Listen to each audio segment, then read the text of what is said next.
What's up, everyone? I am back on the quest to show you underrated bassists and underrated bass lines.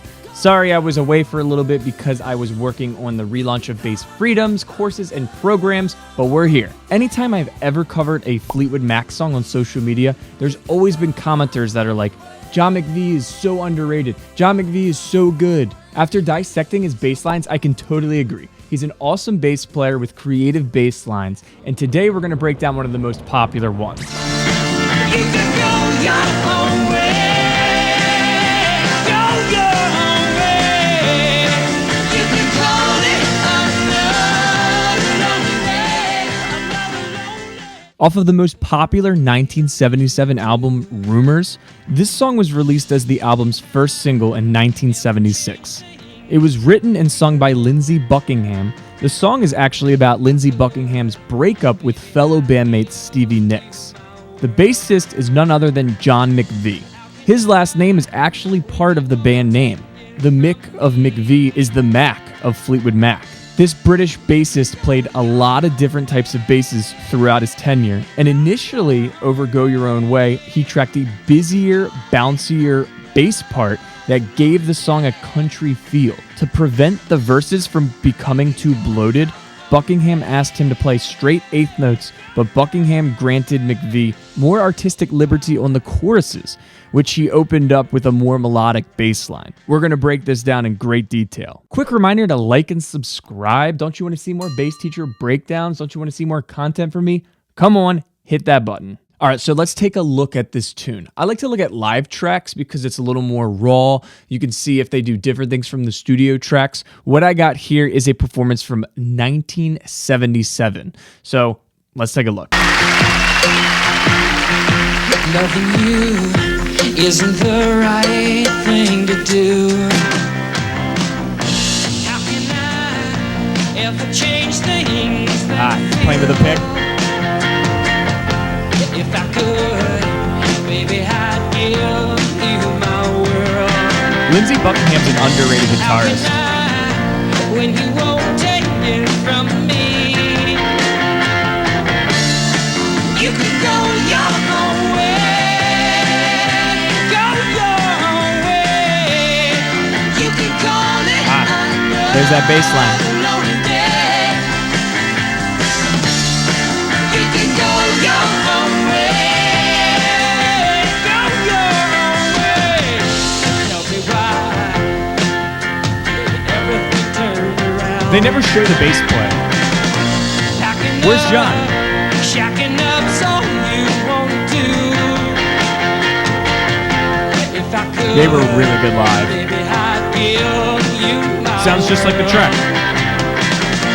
Open up, everything's waiting for you. You can go your own way. Go your own way. You can call it another day. All right, cool. Great song, great band. They sound amazing live. Sounds just like the track. Amazing harmonies, great bass playing. Looks like he's playing his alembic basses, and he's using a pick. I've seen other videos of him use his fingers. We're going to do both. All right, so let's break this down. There's really only two parts, verse and chorus. In the verse, it's very simple. And the cool thing about this simplicity is it sets up the busier part of the chorus. The chorus is definitely where he gets to become a little more melodic. So in the verse, it's actually three chords. It's just an F major, and it's really using just the 1, 4, and 5 chords. If you don't know music theory, it's okay, but the 1, 4, and 5 chords from any key are the most common chords in all of many progressions. So that being said, these are all going to be major chords, but the bass is just playing roots. Let's take a listen to the isolated track and hear it a little closer.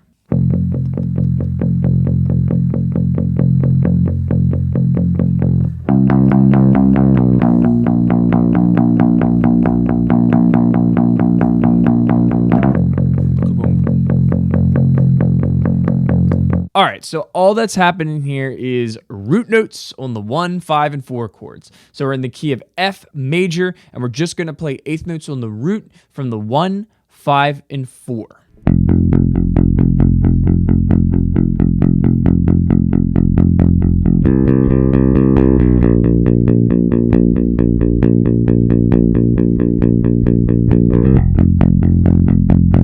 If you hear a little flavor in there, that's just me transitioning to the next chords, adding the notes that connect them, called approach notes. And there was also that cool little hop in the step, which was this part.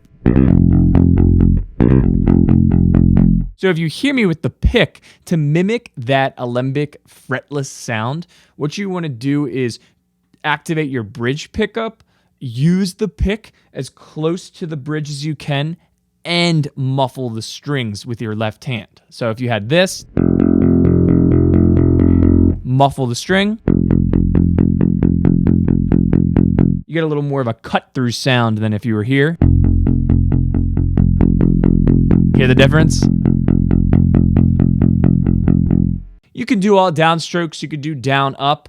I'm not the biggest pick guy. I like to use my fingers, but it is hard to mimic that exact sound. You can muffle. So if you're going for that exact John McVie sound, you're going to have to use a pick, but it's up to you.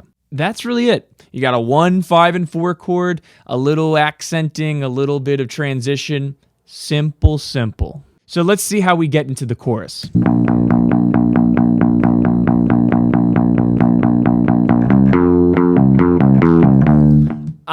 Before we get there, there's that classic transition.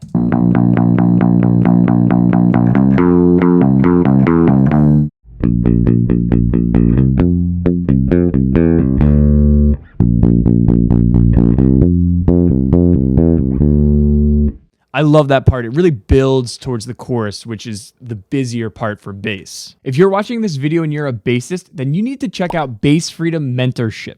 This enrollment is opening up in September, and I'm only taking on 40 students who are really looking to take their playing to the next level. If you want accountability, access to a world-class 300 plus curriculum step-by-step lesson format, in addition to weekly live streams led by me, join the waitlist and head to the link that you see below. All right, it's time for the part that you guys have all been waiting for, the chorus. This is where, as I said earlier in the video, Lindsey Buckingham gave McVie more liberty. You know, from this came a lot of character, a lot of playability, still pretty simple in the grand scheme of bass lines, but it's very melodic and it perfectly serves the song. There's a lot going on. There's the catchy hook along with these harmonies. This bass line perfectly weaves throughout it.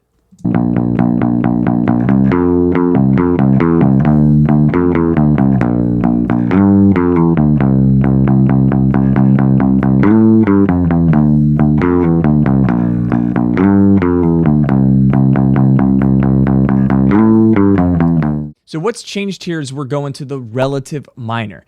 Relative minor is very common in rock songs. To switch from your major key to the relative minor creates a great change while still playing chords from that same scale. All this is going to be D minor, B flat, and C. We've already played those chords before, so we just have a 6, 4, and 5.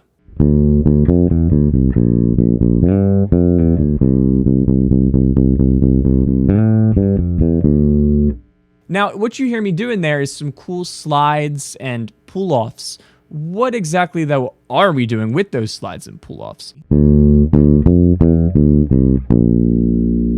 So what we're doing here is we're playing notes still within the key, within this D minor chord, and then we're working our way to B flat. Once we get to B flat, we do something that is recurring. We slide into the major sixth of that chord.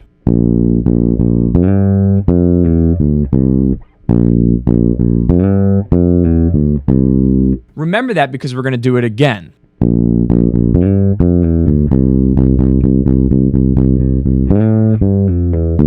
So right there, I did the same thing. Over this C major measure, I slid into the major sixth of C. All these notes are still within the key. This is a completely diatonic, meaning notes of F major or D minor. All these notes are part of the scale. and he's just tastefully playing them with a nice slide.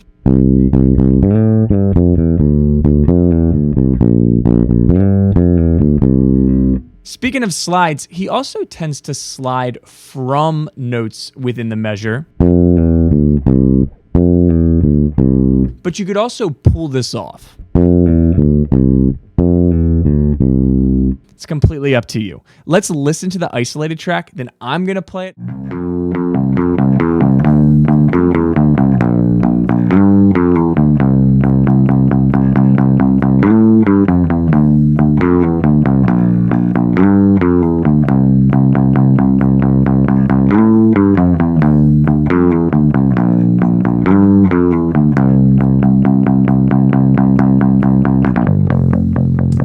Love that. At the end there's this little cool 16th note, 8th note type of thing.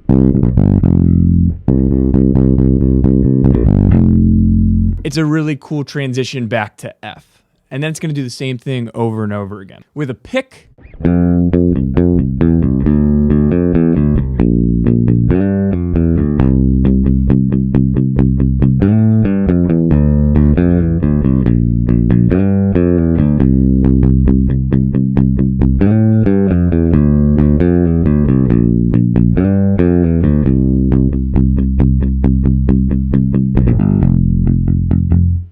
You can alternate it. You can go down. As I said, it doesn't matter. You can see it's a great bass line. It's got a great combo of just outlining the chords, sliding into really tasty notes within them, some cool pull-offs, but you could also slide into them. There's a lot going on while it's still being a little bit.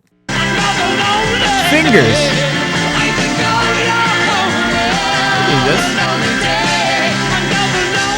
You should totally check out more songs with him on bass and learn from this. Learn that there's a really, really cool balance of simplicity and melodic bass playing. Thank you so much for watching this breakdown. This was a fun one. I really liked dissecting John McVie. If you have any requests, leave them below, and I will see you next time. Peace!